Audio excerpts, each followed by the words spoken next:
Assalamualaikum warahmatullahi wabarakatuh. Bismillah, alhamdulillah, assalatu wassalamu rasulillah, la haula wa la quwata illa billah ma ba'da.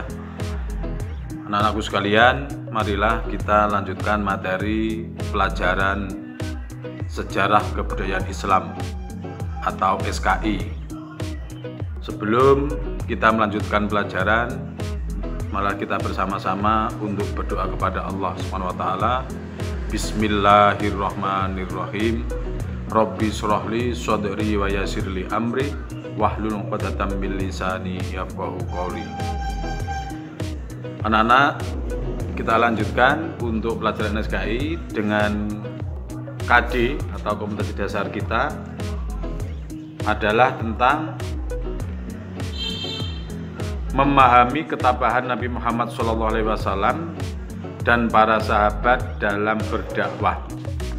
Kalau kemarin kita sudah mempelajari tentang dakwah Nabi Muhammad, baik dakwah secara siri maupun terang-terangan, dan kemudian di dalam pelaksanaan dakwah secara siri dan terang-terangan, Nabi Muhammad SAW telah berhasil mempengaruhi beberapa keluarga dan sahabat sehingga para keluarga dan sahabat menyatakan masuk Islam. Kemarin dengan disebut dan as-sabiqunal awalun adalah orang-orang yang awal masuk Islam atau orang-orang yang pertama kali masuk Islam setelah dakwah Nabi Muhammad SAW. Selanjutnya kita pelajari tentang ketabahan Nabi Muhammad SAW dalam berdakwah.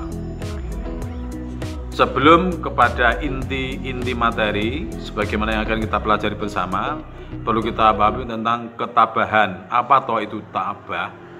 Apa toh itu tantangan? Tabah bisa diartikan sama dengan kesabaran. Tabah artinya menahan diri, tidak terpancing emosi, tidak terpancing kemarahan. Kemudian setelah menahan diri, tidak emosi, maka selanjutnya kita menyusun strategi yang baik, strategi yang positif guna untuk mencapai apa yang kita harapkan dalam melakukan dakwah. Selanjutnya tentunya tantangan atau ketabahan dakwah Nabi Muhammad SAW itu bentuknya sangat banyak. Di antaranya adalah tergambar dalam materi ketabahan atas tantangan Abu Lahab. Jadi ketika Nabi Muhammad SAW melakukan dakwah, itu juga dapat atau mendapatkan tantangan dari pamannya sendiri, yaitu Abu Lahab.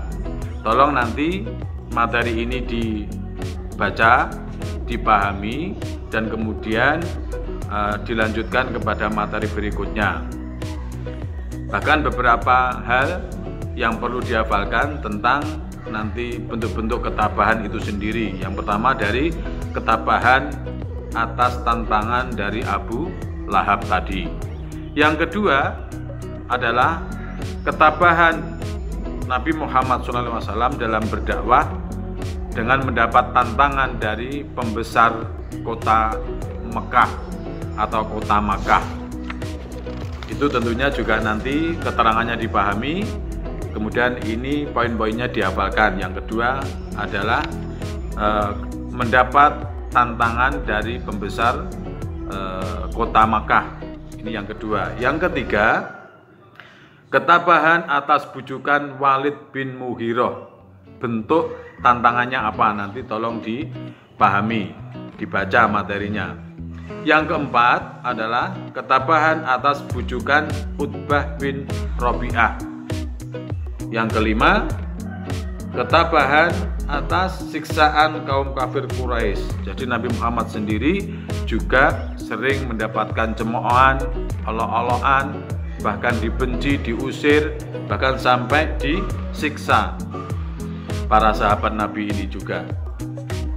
Yang kelima, ketabahan atas siksaan kaum kafir Quraisy. Yang keenam, ketabahan atas pembaikotan Bani Hashim. Dulu Nabi Muhammad dalam melakukan dakwah itu juga pernah diboikot.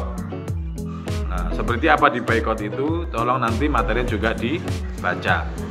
Yang ketujuh, ketabahan atas meninggalnya paman dan istri Nabi Muhammad SAW. Mungkin barangkali sampai 7 itu saja. Poin-poinnya nanti 1 sampai 7 dihafalkan dan keterangannya perlu dibaca dan dipahami. Mungkin materi SKI pada hari ini itu saja. Sebetulnya kalau kita baca banyak sekali.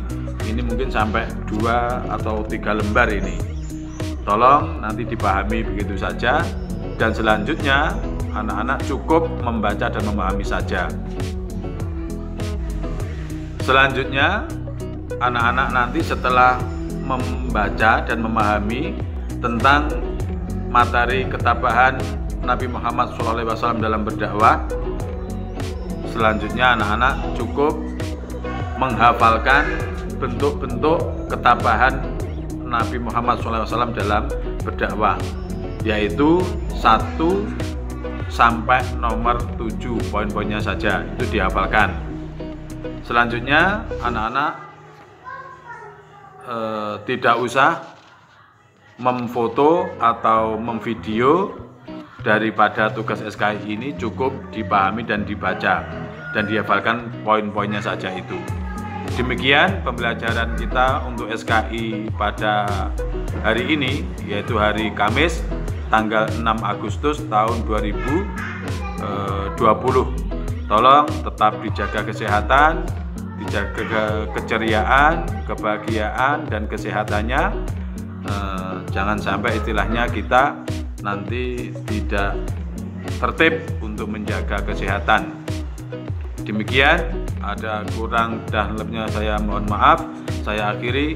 Wassalamualaikum warahmatullahi wabarakatuh.